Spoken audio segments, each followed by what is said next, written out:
तो आज है लेक्चर 7 और जैसे कि हम लोग सत्ता के स्वरूप के बारे में बात कर रहे थे कि जो है सत्ता के स्वरूप में दो भाग हम लोग देख चुके हैं। पहला देख चुके हैं संपूर्ण प्रभुत्व संपन्न और दूसरा देख चुके हैं समाजवादी।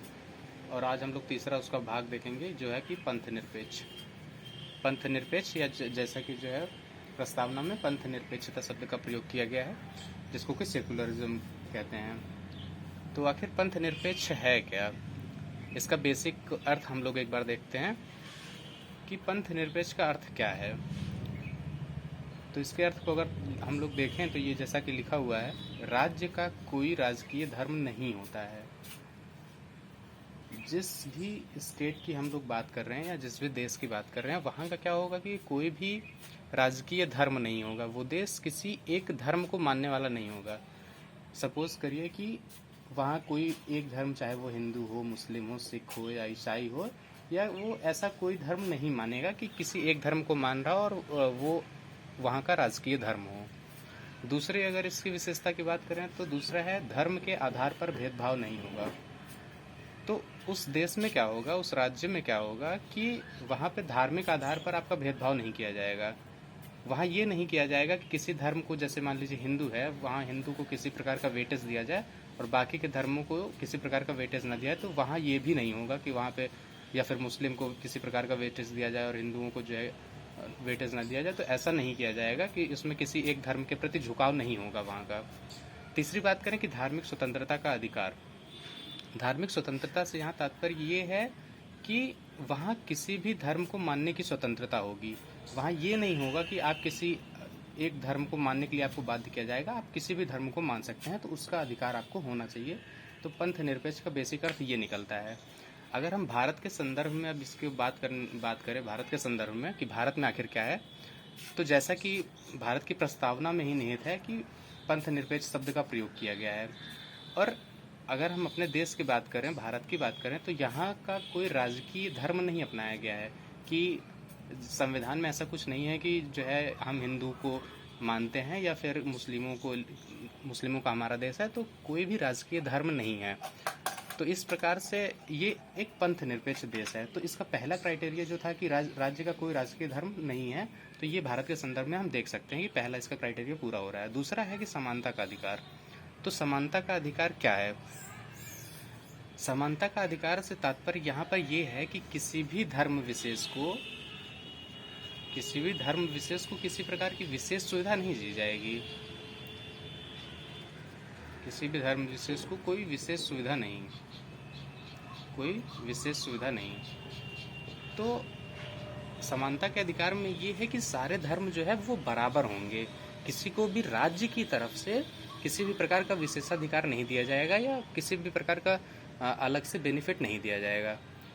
और तीसरी अगर बात करें भारत के संदर्भ में हम, तो ये जो धार्मिक स्वतंत्रता का अधिकार, तो धार्मिक स्वतंत्रता का अधिकार भारत में आज, जैसा कि आप सभी जानते भी होंगे, कि भारत में किसी भी धर्म को मानने की पूरी तरीके से छूट है। आप हिंदू हों, आप हिंदू धर्म को माने, या फिर आप जो है मुस्लिम माने, या फिर कोई भी वो हो सकता है कि आप कुरान को माने या फिर गीता को माने या फिर बाइबल को माने। किसी प्रकार की कोई वो उसमें जो है रोक टोक नहीं है। और आप किसी भी जो है धर्म का प्रचार करने की भी आपको स्वतंत्रता है भारत में।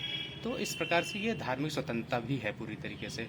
और ये जैसा कि हम लोग देख रहे हैं कि समानता का अधिकार और धार्मिक स्वतंत्रता ये दोनों मौलिक अधिकार हैं। तो इस प्रकार से भी क्लियर होता है कि भारत जो है एक पंथ निरपेक्ष देश है। और जैसा कि इसकी प्रस्तावना में हमने पहले भी कहा कि इसकी प्रस्तावना में ये दिया भी गया है। लेकिन कुछ देश ऐसे हैं जहाँ पे धर्मतंत्र है। वो कुछ देश ऐसे हैं जहाँ पे धर्मतंत्र है और जो पंथ निरपेक्ष नहीं है। अगर इसका हम उदाहरण, धर्मतंत्र को थियोक्रेसी भी कहा जाता है। अगर इसको हम कोई उदाहरण लें इसका, तो एक है आपका वेटिकन सिटी, जहाँ पे है कि वो पूरी तरीके से जो है क्रिश्चियन कंट्री है। तो लेकिन अपने भारत के संदर्भ में ऐसा नहीं है। अब अगर इसकी बात करें तो वैसे तो हम एक पंथ निरपेक्ष देश हैं, लेकिन अगर व्यवहारिक रूप में बात करें तो जो धर्म की भूमिका है वो चुनाव में आजकल बहुत ज़्यादा हो गई है। जैसा कि आप सब जानते हैं कि व्यवहारिक रूप से अगर देखें तो किसी भी हमारे यहाँ किसी भी प्रकार का जब चुनाव होता है, चाहे वो किसी छोटे पंचायतों के चुनाव हो या फिर विधानसभा का हो या फिर सांसद मतलब संसद के सदनों का चुनाव हो, जैसा कि लोकसभा का चुनाव हो, तो उसमें क्या होता है कि उसमें धर्म को आधार बनाया जाता है। ये एक कटु विशेषता है कि उसमें क्या होता है कि धर्म को आधार बनाया जाता है, और कहीं ना कहीं ये बहुत बड़ा फैक्टर होता है कि उम्मीदवारों के चयन में, कि वो लोग जो क्या होता है कि धर्म को आधार बनाते हैं कि आखिर पॉपुलेशन धर्म की कितनी है, किस धर्म की कितनी है, और उसके आधार पर कहीं ना कहीं भेदभाव किया जाता है। तो ये एक व्यवहारिक रूप से है, और लेकिन इसको हम लोग इतना प्रेफरेंस नहीं देंगे क्योंकि ये कोई बहुत बड़ी विशेषता नहीं है, लेकिन व्यवहारिक रूप में इसलिए बता रहा हूँ कि व्यवहारिक रूप में कहीं ना कहीं ये दिखता है। अब पंथ निरपेक्ष और धर्म निरपेक्ष, कुछ लोग इसको सिमिलर टर्म्स में यूज़ करते हैं, लेकिन इसका थोड़ा सा हम लोग डिफरेंस जानेंगे कि आखिर इन दोनों में अंतर क्या है। तो अगर पंथ निरपेक्ष की हम लोग बात करें तो पंथ निरपेक्ष, जैसा कि ऊपर सेकुलरिज्म लिखा भी हुआ है, या पंथ निरपेक्ष सेकुलर, सेकुलर वर्ड वैसे बहुत फेमस है आजकल। तो इसका मतलब क्या है, इसको हम लोग देखते हैं। सेकुलर वर्ड का जो मतलब है वो है कि इसका अर्थ होता है कि रिलीजन से तटस्थता, किसी भी धर्म विशेष से तटस्थ हो जाना ही सेकुलर है। धर्म तटस्थ, तो किसी भी धर्म से मतलब धर्म से किसी भी धर्म से तटस्थ रहना ही सेकुलर वर्ड को मतलब शो करता है। और रिलीजन का, अगर रिलीजन के हम लोग उत्पत्ति देखें तो ये रिलीगियर वर्ड से हुई है, जिसका अर्थ होता है जोड़ना, और ये जोड़ना का संदर्भ इहलौकिक जगत का पारलौकिक जगत से, जो इसका बेसिक संदर्भ है, या फिर इसको हम कह सकते हैं कि मनुष्य का ईश्वर से जो संबंध दिखाया जाता है वो ही है रिलीजन। तो पंथ निरपेक्ष का बेसिक अर्थ ये निकलता है। और अगर धर्म निरपेक्ष को हम लोग देखें तो धर्म का, धर्म को अगर हम लोग देखें तो ये ध्री धातु से बना है, और जिसका अर्थ होता है धारण करना। तो धारण करने के संदर्भ में अगर हम लोग बात करें तो जो धारण करने योग्य है, तो धारण करने योग्य क्या होता है, धारण करने योग्य होता है आचरण।